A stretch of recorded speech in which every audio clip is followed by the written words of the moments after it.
Welcome back, everyone. J-Bone here for Smash This Podcast. Wow, what an ending to Raw. And should we drop it on them? Sure. If you missed the Facebook Live post from WWE, Kurt's interview with Renee Phoenix, I'll fill you in on what he announced. For those who kind of like freaked out at the end of Raw and we had the double finish from Finn and Rollins, and well, because it was funny, because I was like, honestly, Seth going into it was cool at the end, but I was like, okay, well, I personally, and everyone can like who they want, and but me personally, I was like, all right, well, I'd like either Finn or Rollins to win. I'm good with either of those. You kind of assume that Balor was going to win because I don't know if they're playing like the underdog thing with him. I'm still trying to figure that out. We could talk about that more in a little bit. But both guys won, and I was like, I posted on Twitter. I was like, yay, both guys that I wanted to win won. Oh, wait a minute. Both guys I wanted to win won. Damn it. That's not how that's supposed to go. So, part of me on the inside was like laughing hysterically while the other side of me was like, well, that's, I think, like Ringside News said it perfectly at the end of that. In one of their tweets, they said, they haven't left a cliff. They don't leave cliffhangers like that a lot, So that was interesting. But they killed the cliffhanger right away because, like I was going to say, Kurt Angle announced that for the first time ever, they're going to have 7 people in the chamber. Now, I saw another post and someone said, yay, Rollins and Finn are going to share a pod. I was like, what? No, I don't think. Stop that. That's goofy. Stop that. That's just silly. Stop it. So yeah, welcome to my post-Raw discussion. We'll talk a little bit more about that, and we're also going to talk about some nostalgia stuff that happened 30 years ago. If you saw my tweet from earlier in the night, you'll have a clue on what it is relating the screw job to Hogan and the twin ref deals back at Saturday night's main event. Wow, it made me feel really freaking old when I was watching some of that back. But yeah, let's talk. I'm not going to go over like every stinking little thing about Raw because I don't normally do that. But there were some significant things that happened tonight, and I wanted to go live. I was just in the mood. I was going to all day, but I was doing different stuff. So, hey, it's late. My day's done. Why not now? And if you're new here, by all means, check out the other content on the channel. If you like the content, give it a like, or this video. And if you dig the content, give the channel a sub. We're on our way to, we reached 400 recently, so obviously we're on our way to 500. My Twitter account is creeping up ever so closely in 1,000 followers, and that's usually not a big deal for me, but I noticed it the other day that I hit like 990, and I was like, whoa, that's kind of cool. I mean, I'm really not about that, but it's like whatever. So yeah, we have 7 people in the chamber. That's crazy. Kurt Angle made a big announcement at the start of the night saying that well, not the start of the night. The start of the night was John Cena and The Miz. We'll get to that in a bit. But he announced that Ronda Rousey is going to sign her Raw contract at Elimination Chamber. That's interesting. And that's, you know, and that most, I don't know, most of the time when you see like a contract signing, it's kind of like, eh.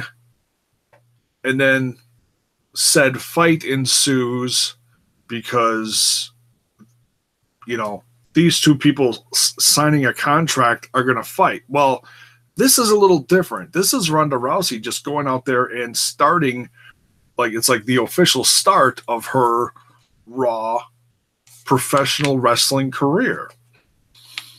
So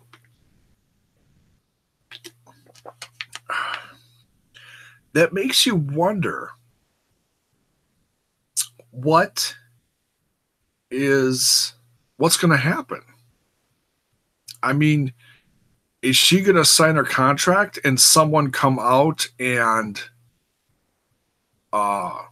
do something? It seems a little, I don't know. It seems a little early for that, doesn't it? It just, I don't know. I'd be really shocked if she signed a contract and then boom, feud with someone. I mean, that's usually how it goes. Someone does something, announces something in the ring, someone comes out and interrupts and starts a feud. And it just, I don't know. It just feels like it's too early. So, and I've been seeing a lot of stuff online about Stephanie McMahon is going to be the one to be fighting Ronda Rousey in a mixed tag match at Mania. Like, they're doing all this mixed tag stuff as a build-up to a mixed tag match at Mania. I don't know. I mean, that'd be kind of weird. I don't know if I'm digging it. I mean, and I understand that they want to keep Ronda Rousey safe in a sense for her first feud because she is, well, green to this all. I mean, she really is. And so, yeah, I mean, I can see they want to protect her a little bit, but I don't know. Just,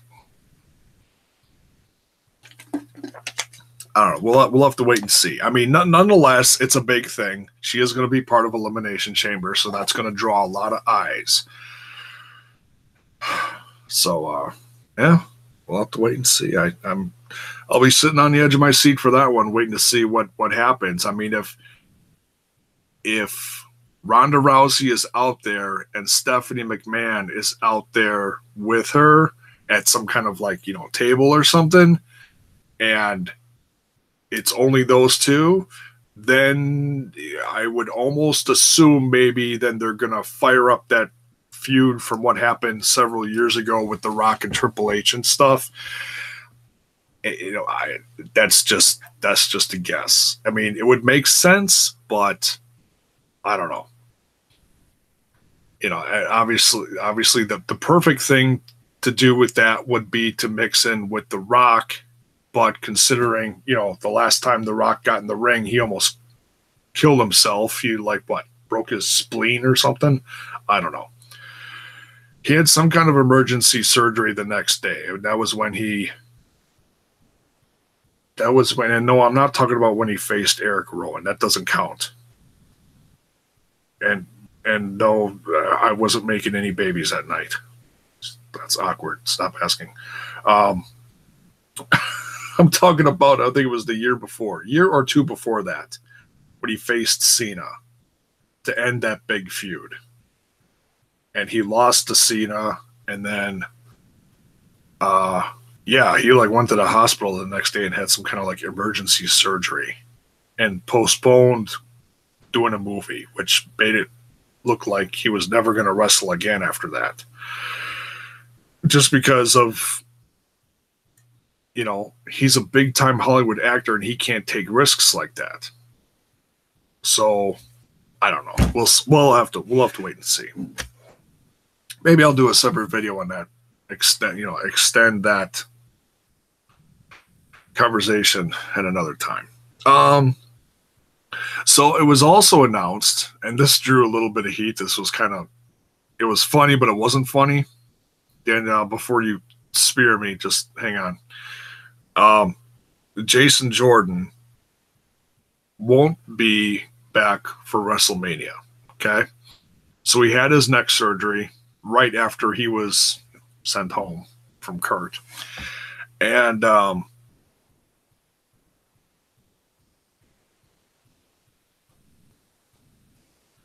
brain fart, sorry. He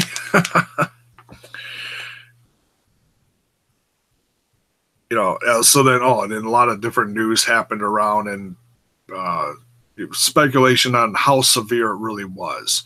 His wife apparently downplayed everything, and then as soon as she downplayed everything, it was announced that he had neck surgery. So it's like, oh, I guess it is serious if he had neck surgery.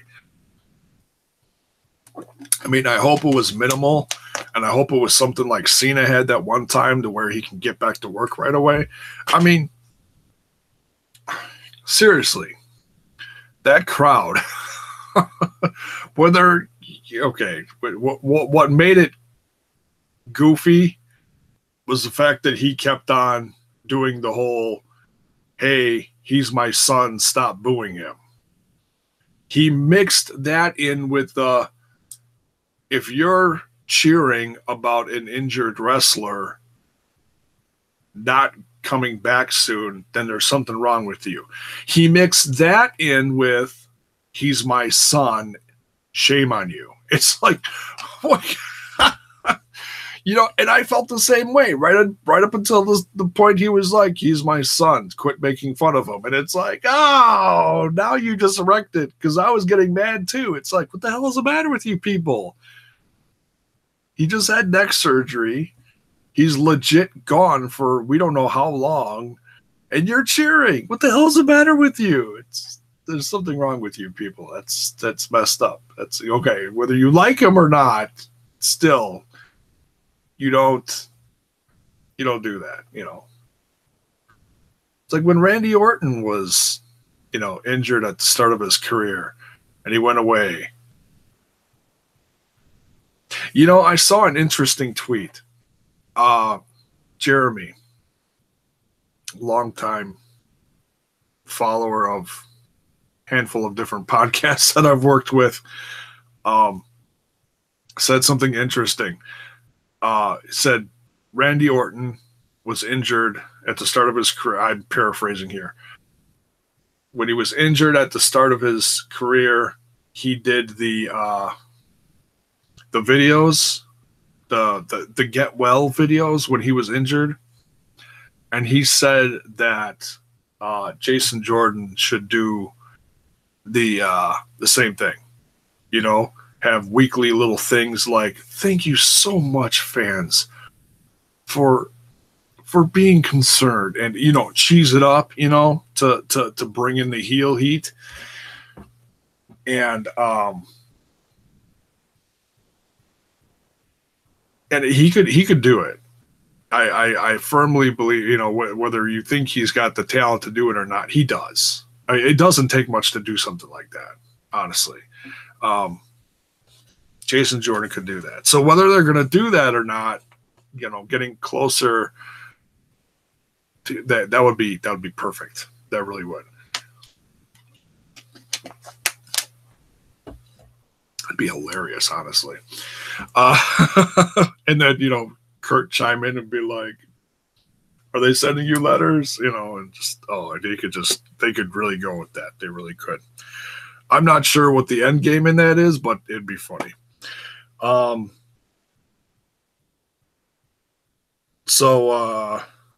else?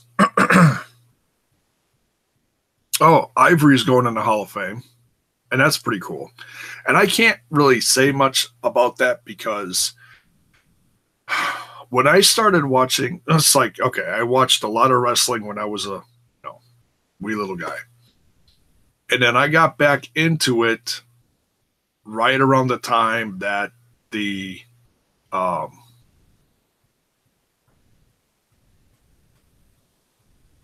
do you call that? Monday Night Wars was really getting hot. Right around the time of the NWO. See, and I was watching WCW. So I reference NWO, Goldberg, LWO, all that was super hot at the time. And everyone I loved from the WWE was in WCW. So whatever was happening on Raw, I had zero interest in it. I had no clue who any of those guys were. Well, some of them, but I just didn't care, because, Hogan, and Hogan and Hogan and yeah. So when the Monday Night Wars ended and the WWF won, and I started watching the WWF because there was nothing else, one of the first things I remember significantly etched in my brain at the time was that faction that Ivory joined, and the Godfather turned into the Good Father, and Val Venus, and there was one other guy. Was it Bull Buchanan? I think it was Bull Buchanan. Right to Censor. And who was the leader? He's a DDP guy now. Steve something? I can't think of it. But anyways, Right to Censor. Ivory had just joined Right to Censor, so that was her character in Right to Censor was my introduction to her. And I hated her. Just the fact of what the hell stood for and everything. Now you can go back and you look at other matches on the WWE Network or whatever. And yeah, with that character or without, she's a hell of a talent. She really was. And I didn't know, and see, you learn something new every day. I did not know that she was a talent from Glow. I did not know that. That's crazy. I watched that back then, but I don't remember specific names and characters and stuff. Yes, I know I dated myself with that one too. I actually watched Glow. It was on late Saturday nights, I think. Friday or Saturday, one of the two, something like that. So yeah, congrats to Ivory, well deserved. Couple other names I would have liked to get in there before her, but nonetheless, I'm sure someday it'll happen. Like in the monologue of the video talking about her going in the Hall of Fame, they mentioned Chyna and her match with her at WrestleMania, which I think Chyna won. I think that was like the pinnacle of her career, and then it was all downhill from there. I think. I forget. I'd have to go back and watch, but I know that was a heck of a feud. That was like the biggest thing that Chyna was doing at the time. And she's done other things, but that was the big thing that I remember Chyna was going for, was against Ivory and to get the women's championship. And everybody loathed Ivory. She really worked that character well. She really did. I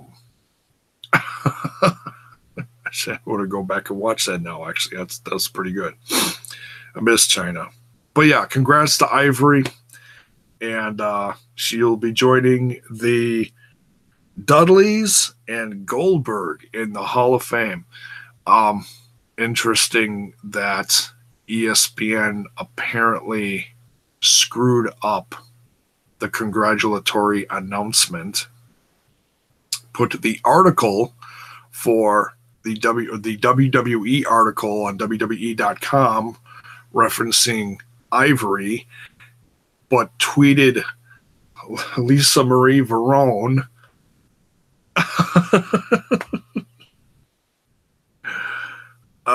In the tweet.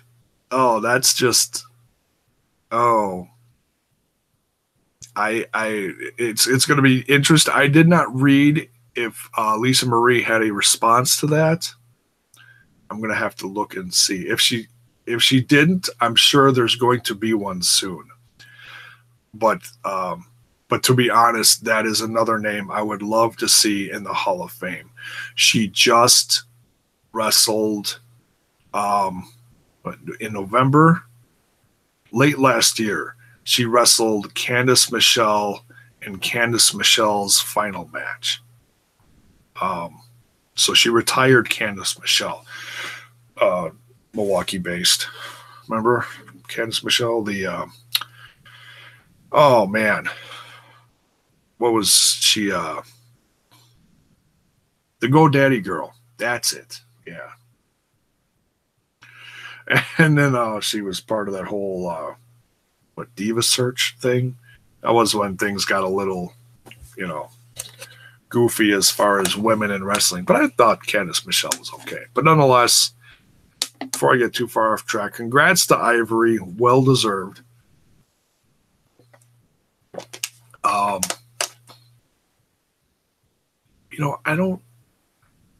think that is one, though, that I don't think she was at the Women's Royal Rumble. Out of all the women, I think that's one that wasn't there. I'd have to go back and look. There was a ton of them. I know Molly Holly was there. Oh, God. Who was all there? Jacqueline, Trish, Lita, Michelle McCool, Kelly. I'm probably forgetting some. Maybe that's it. I forget. But nonetheless. So, yeah. Congrats, Ivory.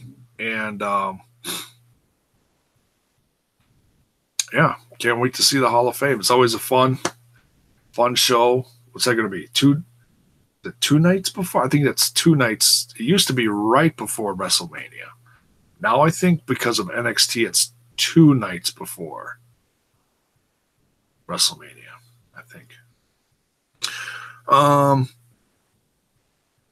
What else? Oh, that oh my God.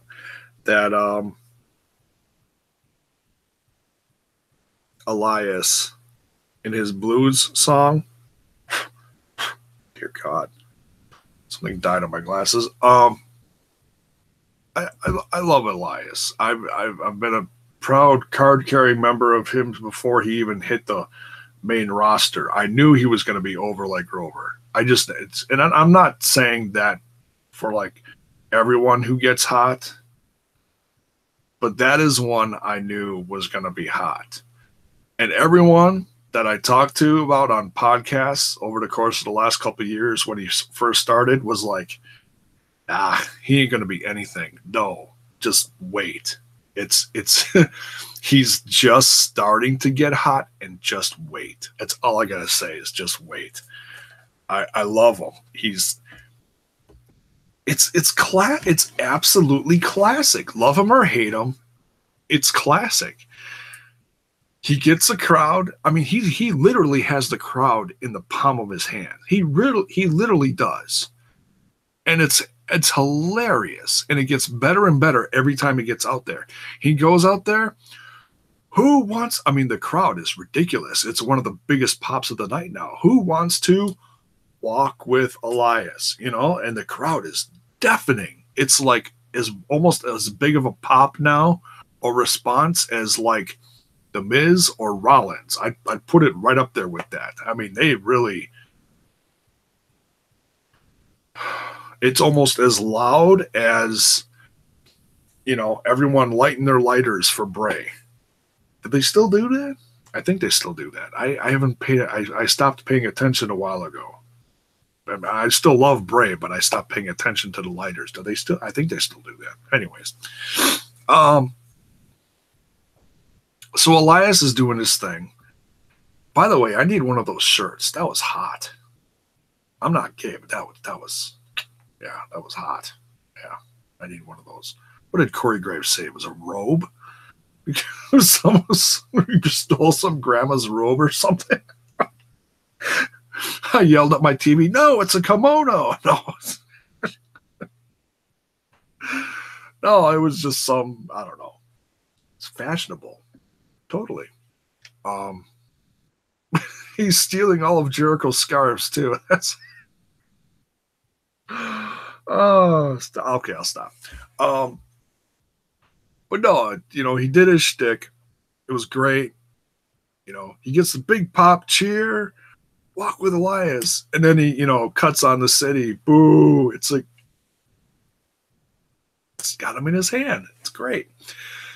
And of all the people to come out, because it's getting close to Elimination Chamber. So who's going to come out? Well, it's Braun.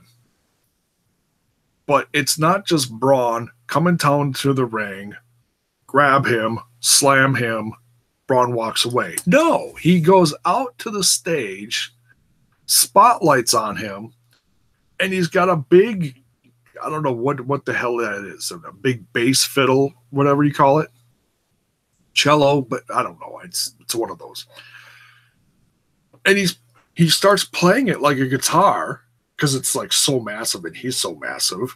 He breaks it, strumming it.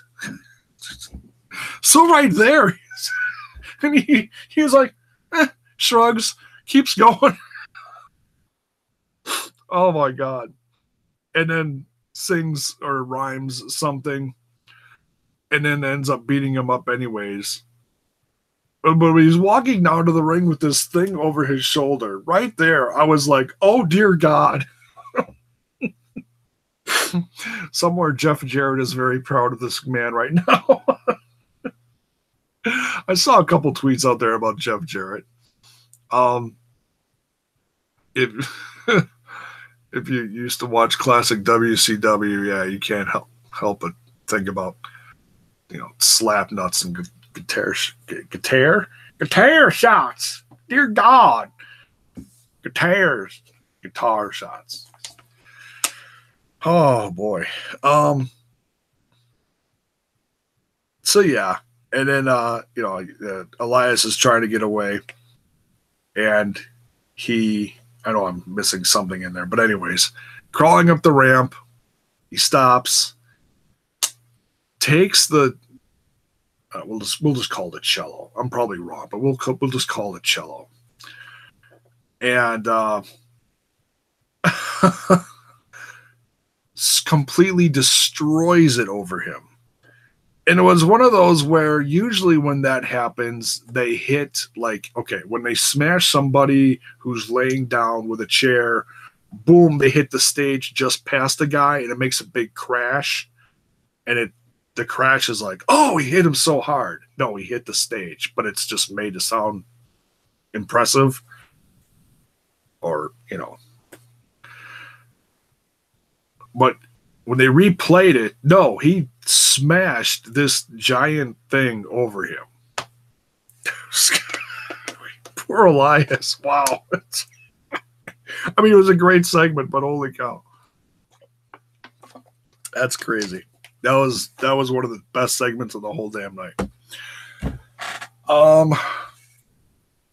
Women had some good segments of the night. I don't know. I'm excited about the women's chamber, but I'm not, just because we just had the Rumble and it was like, oh, there was so excitement about the Rumble. And then as soon as the women's Rumble was done, it was, oh, and now they're doing this. And as soon as they announced it, it was like, I don't know. I'm not saying it's not going to be good. It's just that we were all up here for the Rumble, and we didn't even have time to come down. And then, boom, we're right back up here. Okay, now they're going to do this. But then once they do the Rumble, what are they going to do? What other mountain is there to climb? I mean, I'm sure they'll come up with something. I don't know. They'll kill them with a First Ladies WrestleMania TLC match or something. And if that happens, I'll give myself a little pat on the back for that one, but oh my God. Are they trying to kill him? Like Alexa Bliss, like jumping off the top of a 30-foot ladder. Dear God, no. Just have great matches. That's all I want. Just have great matches. You guys don't have to kill yourselves. Although there is now padding inside the newly reformed Elimination Chamber, as we saw last year. Somebody took a bump and like landed on a big thing of padding, and it's like, because the whole outside area now is not all metal. It's not. It's like, oh, they made the chamber less dangerous. Why did you do that? And now you're putting the women in the chamber, and now what are you going to give them pillows? Come on.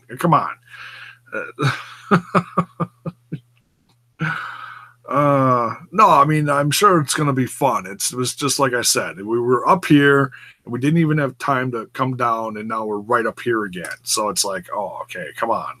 We don't have to have everything new right away for them. Yeah, it's great moments, but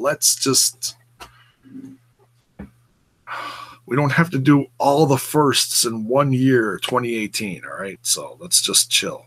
Well, they had some firsts last year. What was that? Hell in a Cell? Was it what last year? It was last year. Yeah. So yeah. I feel like I'm missing something from the women, but anyways,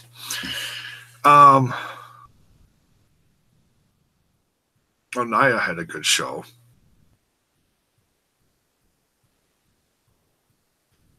Was she supposed to face? Did she face Asuka tonight? I'm completely missing something here.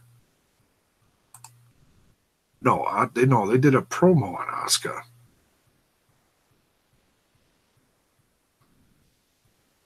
Oh, if she beats, oh, that's what it is. If she beats Asuka, then she gets to go to then she gets to headline WrestleMania or something. I think that's what it is. I forget. But yeah, interesting little psychology that Bliss is working with some of the girls. Cool stuff there. Oh, yeah. Jeez Louise. So yeah, and then what wraps it up is, Rollins and Finn Balor are also going to be in the chamber. Fun match at the end. Everyone gets their spots in, or chaos ensues, and you really don't know who's going to win, but you know who's going to win. And then we didn't know who won. So Kurt announces there's going to be 7 guys in the chamber. And no, I don't think we're going to get 2 guys in a pod, because that would just be weird. They'll probably, I don't know. Because you got four pods, 2 guys start. It's supposed to be 6. So are they going to have 3 start? Maybe they'll have 3 guys start, and then they'll add 1 by 1 by 1. That's probably what they're going to do. So yeah, that's pretty big. First 7-man elimination chamber.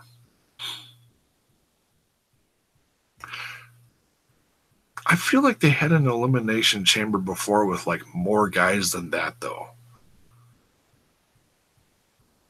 Didn't they have some kind of like big ridiculous number of guys in the chamber once? Maybe I'm thinking of something else. Anyways, so all right, so we'll wrap up this thing. We'll get nostalgic for a minute. And yeah, we're going way back, and I'm probably talking over most of your heads. And I don't mean that as an insult. It's just I'm going way back. I'm dating myself here. So I saw a video on YouTube earlier today. Hulk Hogan's got his own channel. And it was whoever helps him shoot these videos. They were watching, because in his shop, he's got different TVs going. You can watch moments from Hogan's career, I'm assuming, old wrestling from the golden era. And Hogan's wrestling Andre the Giant. And Hogan comes out, and it almost feels like a reality TV minute where he comes in and no one's running the shop and it's Hogan's shop and what the hell, get back to work, like something like that. So maybe it was staged, but it felt pretty genuine. But they're watching the match, Hogan versus Andre, Saturday night's main event, 30 years ago. 30 years ago, and we're off by a few days because it actually happened like a week ago, 30 years ago, but close enough. Ted DiBiase and Virgil are in Andre's corner. And it's the screw job where there ended up being the good ref and the bad ref. Two refs. The one, and I don't remember which one, I'm sorry. There's a Dave and there's an Earl. They're twins. One guy, well, obviously the first one in there was the bad ref, the one that screwed Hogan, gave the title to Andre. Andre forfeited it to Ted DiBiase, which was, I mean, for that happening back then, that's insane. Me watching that, I mean, if that happened today, fans would just lose their ever-loving mind because that just doesn't happen anymore. But back then, when that happened, people went nuts. I mean, and me being I was talking to my dad about that. I was like, man, and that was right when I started high school back in 88, 30 years ago. Damn. And I was I think that's probably right before, no, that was within a couple years of me actually, when I stopped watching wrestling for a while. And then, high school, you start discovering different things. Like I got more into music and chicks and whatever. So I kind of grew out of wrestling, and then late 90s, I visited it again. So it was like a year or two after this is when I got out of wrestling. But this was very vivid in my mind. And I actually went on the network and watched the match because it was like videotape of the Hogan watching the TV, watching this match back. And I'm sitting here watching this, and I remember how I felt as a kid watching this play out. I mean, back then it was good guys versus bad guys. There was nothing. I mean, now we see stuff all the time, and almost everything's been done. But back then, when I was really young, and all of a sudden there was two refs, Hogan gets screwed, and all this drama. And I remember watching this, just losing my mind. Like, what is going on? Like, it just, I mean, that was so big back then. And that led to, and I had to remind myself, I thought it was what led to WrestleMania 3, but no, that was the year before. This led to WrestleMania 4, the culmination at Trump Plaza. And I think it was, oh man, was it I think it was a tournament that actually happened during WrestleMania 4. And Hogan, no, not Hogan. Now I gotta watch it again. It ended in Savage wrestling DiBiase for the championship, and Savage won, and everyone was happy, and that was kind of like the start of if you could say that was like the start of the Mega Powers. And then it grew like crazy over the course of the next year, 3/4 of a year. And then Rumble started, the next Rumble started the little, there's a little, so I remember watching that Rumble where the Mega Powers, where they had a little beef during the Royal Rumble. And they were both eliminated, and it was like, there's something wrong. And then, but then that escalated from there to the infamous Saturday night's main event that happened at the Bradley Center in my city, where the Mega Powers exploded backstage, and Brutus the Barber Beefcake got, hit with a stretcher over the head, or whatever all happened. It was when Hogan and Savage really started fighting big time, and that actually happened in my town. And that's wow. Sorry, flashback. He's on acid. No, I swear to God, I'm not on that. No.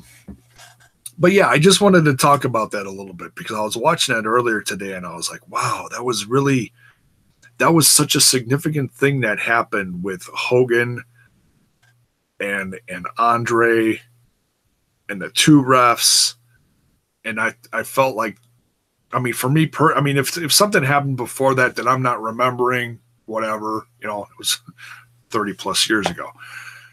But it's the 30th anniversary of that, and I remember what I felt like as a kid when that happened, and that's one of those golden memories of wrestling from years long ago that was etched in my brain.